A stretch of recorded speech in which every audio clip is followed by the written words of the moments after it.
అందరికీ నమస్తే అండి. వైఎస్ఆర్ కాంగ్రెస్ పార్టీ ఈ మధ్య అతనికి అభ్యర్థిత్వం ఖరారు చేసింది. ఆయన్ను అభ్యర్థిగా ప్రకటించారు. ఆయన ఒక సిట్టింగ్ ఎమ్మెల్యే, పేరు చెప్పలేను, చెప్పకూడదు. ఎందుకంటే కొన్ని ఆఫ్ ది రికార్డ్ ఇష్యూస్ ఉన్నాయి కాబట్టి పేర్లు చెప్పలేను, కానీ అందరికీ అర్థమైపోద్ది. ఆయన ఒక సిట్టింగ్ ఎమ్మెల్యే. వైసీపీ ఈ మధ్య ఆయనకు సీట్ ఇచ్చింది.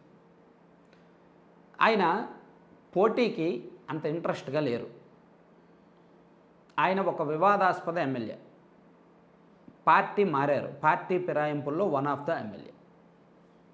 సో ఆయన యాక్చువల్లీ ఆయన వ్యక్తిత్వము లేదా ఆయన రాజకీయము, ఆయన వ్యవహారము, ఆయన పార్టీలో గత పార్టీలో ఉన్న తీరు, నడుచుకున్న తీరు ఇదంతా కంపేర్ చేస్తే ఆయన ఇటువంటి వివాదాల్లో ఇటువంటి అప్రతిష్ట మూటగట్టుకునేవాడు కాదు. కానీ ఒక చిన్న మాట కాదు, పెద్ద మాటే. మరి ఆయన కాన్షియస్లో ఉండన్నాడో, తెలియకన్నాడో, తెలిసన్నాడో, కావాలని అన్నాడో, జగన్మోహన్ రెడ్డి గారి దగ్గర మార్కుల కోసం అన్నాడో, లేకపోతే ఇంకా ఆ కోపాన్ని ఆపుకోలేక ఆ మాట జారాడో, కానీ ఆయన చేసిన ఒకే ఒక్క కామెంట్ రాష్ట్రం మొత్తం మీద ఆయన విలువను అమాంతం దిగజార్చేసింది. పార్టీ మారిన ఎమ్మెల్యేలందరిలో ఆయన ఒక ప్రత్యేకమైన కేటగిరీకి వెళ్ళిపోయారు. సో ఆయన్ను ఖచ్చితంగా ఓడించాల్సిందే అని తెలుగుదేశం పార్టీ పట్టుపట్టి ఫైనాన్షియల్గా, క్యాడర్ పరంగా, వ్యక్తిగతంగా అన్ని రకాలుగా స్ట్రాంగ్ ఉన్న అభ్యర్థిని ఆయన మీద పోటీకి దించారు. సో ఇప్పుడు ఆయన యాక్చువల్లీ పోటీకి ఇంట్రెస్ట్గా లేరు. ఆయన నియోజకవర్గం ఒక షాకింగ్ పరిణామం ఏంటంటే వైఎస్ఆర్ కాంగ్రెస్ పార్టీలో ఆ ఒక్క నియోజకవర్గం తప్ప మిగిలిన 144 నియోజకవర్గాల్లో కూడా ఏదో ఒక గ్రౌండ్ వర్క్ జరుగుతోంది. అభ్యర్థి వారానికి ఒక్కసారైనా సరే ఆ నియోజకవర్గంలో అందుబాటులో ఉంటున్నారు, పర్యటిస్తున్నారు. కానీ ఆ ఒక్క వ్యక్తి మాత్రమే గత 5 నెలల నుంచి నియోజకవర్గంలో అందుబాటులో లేరు. నియోజకవర్గంలో ఎవ్వరికీ దొరకట్లా. ఏదో వారానికి ఒకసారి మాత్రమే తన ముఖ్యమైన అనుచరులతో మాట్లాడుతున్నారు, తన ముఖ్యమైన నాయకులతో మాట్లాడుతున్నారు. అంతే తప్ప ఇంకెవ్వరితోనూ మాట్లాడట్లేదు. ఇంకెవ్వరికీ అసలు ఆయన అందుబాటులో లేరు. ఈ 5 నెలల్లో ఆయన ఒక 2 సందర్భాల్లో మాత్రమే తన నియోజకవర్గంలోనే తన కార్యాలయానికి మాత్రం వచ్చారు.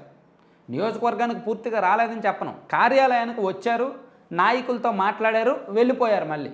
కానీ ప్రజల్లో తిరగలేదు. గత 5 నెలల కాలంగా ఆయన ప్రజల్లో అస్సలు తిరగలేదు, ఎటువంటి కార్యక్రమము చేయలేదు. ఎందుకు? రీజన్ ఏంటి?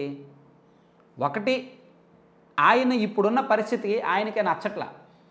అనవసరంగా నేను ఒక ఊబిలో కూరుకుపోయాను అనేది ఆయనకు నచ్చట్లా. సో ఆయన చేయకూడని తప్పు చేసి అనకూడని మాట అని ఒక ప్రస్తుతానికి ఒక దాన్ని ఏమంటారు, పశ్చాత్తాపం ఆ పరిస్థితుల్లో ఉన్నారు. కానీ రాజకీయంగా తన ఉనికి కాపాడుకోవాలి, తన బలం నిరూపించుకోవాలి. రెండు వైపులు అంటే ఎటూ తెలియని పరిస్థితి, ఒక నిస్సహాయ పరిస్థితిలో ఉన్నట్టే లెక్క. యాక్చువల్లీ ఆయనకు పోటీ చేయడం ఇంట్రెస్ట్ లేదు. తన నియోజకవర్గాన్ని ఎవరికైనా బీసీలకు ఇవ్వమని ఆయన చెప్పారు. బీసీలకు కానీ కాపులకు కానీ ఇవ్వండి, నా నియోజకవర్గంలో బీసీ ఓటింగ్ ఎక్కువ, యాదవ్ కమ్యూనిటీ ఓటింగ్ ఎక్కువ, సో యాదవులకు ఇవ్వండి, నేను సపోర్ట్ చేస్తా, నాకు సీట్ వద్దు అని చెప్పారు. కానీ పార్టీ ఒప్పుకోలే. పోనీ కాపులకు ఇవ్వండి అని చెప్పి ఒక బలమైన, అదే జిల్లాలో ఉన్న తన స్నేహితుడున్న ఒక బలమైన కాపు సామాజిక వర్గ నాయకుడిని తీసుకొచ్చారు. కానీ పార్టీ ఒప్పుకోలే. గతంలో 2014 ఎన్నికల్లో తన దగ్గరే పోటీ చేసి ఓడిపోయిన ఒక నాయకుడిని తీసుకొచ్చి ఇదిగో వాళ్ళ అమ్మాయికో వాళ్ళ అల్లుడికో ఇవ్వండి, నేను సపోర్ట్ చేస్తా అని చెప్పారు. కానీ దానికి కూడా పార్టీ ఒప్పుకోలే. సో ఎలా చూసినా పార్టీ అతనికి అంగీకరించాల, నువ్వే పోటీ చేయాలని చెప్పింది. సో ఆయన పోటీకి ఒప్పుకున్నాడు, పార్టీ అతని పేరు ప్రకటించింది. కానీ ఆయనకు పాయింట్ నెంబర్ 1, అతనికి పోటీ చేయడం పూర్తి స్థాయిలో ఇంట్రెస్ట్ లేదు. పాయింట్ నెంబర్ 2, గత 5 నెలల నుంచి కూడా ఆయన క్షేత్రస్థాయిలో అందుబాటులో లేరు, ప్రజలకు అందుబాటులో లేరు.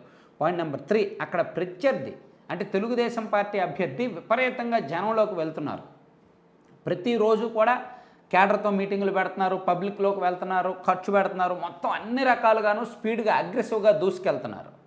సో అయితే అదేమీ అంత ఈజీగా టీడీపీకి గెలుస్తుంది అని కూడా మనం చెప్పే పరిస్థితి ఉండదు. టీడీపీకి పాజిటివ్ పరిస్థితి ఉండొచ్చు కాక, సానుకూలత ఇప్పుడు ఉండొచ్చు కాక, కానీ మనం ఇప్పుడు ఎవరైతే చెప్పుకుంటున్నామో వైఎస్ఆర్సీపీ అభ్యర్థి ఒకసారి ఆయన జనంలోకి వెళ్తే, రంగంలోకి దిగితే గనక గేమ్ హోరాహోరీగా ఉంటుంది.